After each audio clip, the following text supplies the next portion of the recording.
నువ్వు స్థానిక ఎమ్మెల్యే కానీ నీ భాగస్వామ్యం లేదు ఇక్కడ, కానీ నువ్వు మాట్లాడదు. భాగస్వామ్యం లేదు కదా ఇక్కడ. నువ్వు మీ పార్టీ అక్కడ పట్టిసీమకు వ్యతిరేకించారు తమ్ముడు, వ్యతిరేకించలేదా? వదిలే, నువ్వు అన్నీ వద్దు. నేను చెప్పానంటావా? నేను రాజకీయాలు ఇక్కడ మాట్లాడడానికి కాలేదు, వాస్తవాలు ప్రజలకు చెప్పాలి కాబట్టి అంతవరకే చెప్పాను. బియాండ్ దట్ నేనేం మాట్లాడడం లేదు. నేను రాజకీయాల మాట్లాడాలని కూడా చాలా మాట్లాడతాను. నువ్వు ఏదైనా ఉంటే బెస్ట్ విషయం చెప్పు. ముందు ఆయనకి ఇవ్వండి. ప్రజలందరికీ నమస్కారాలు, ఇక్కడికి వచ్చిన వాళ్ళందరికీ.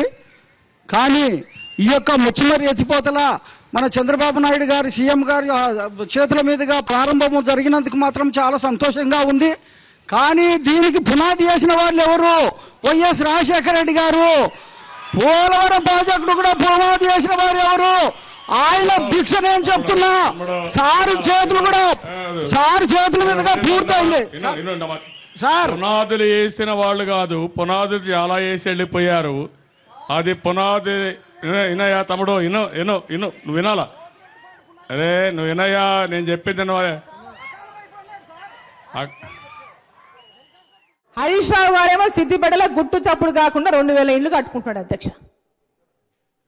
మరి మా దగ్గర మీరు కాదు, మీరు ప్రజలకు కట్టిస్తున్నారు. మేము ఎమ్మెల్యేలేం కాదు అధ్యక్ష. మరి మేము కట్టేది అధ్యక్ష. మా దగ్గర ఉన్న ప్రజలు ఆంధ్ర ప్రజలు అధ్యక్ష, తెలంగాణ వాళ్ళు కాదా?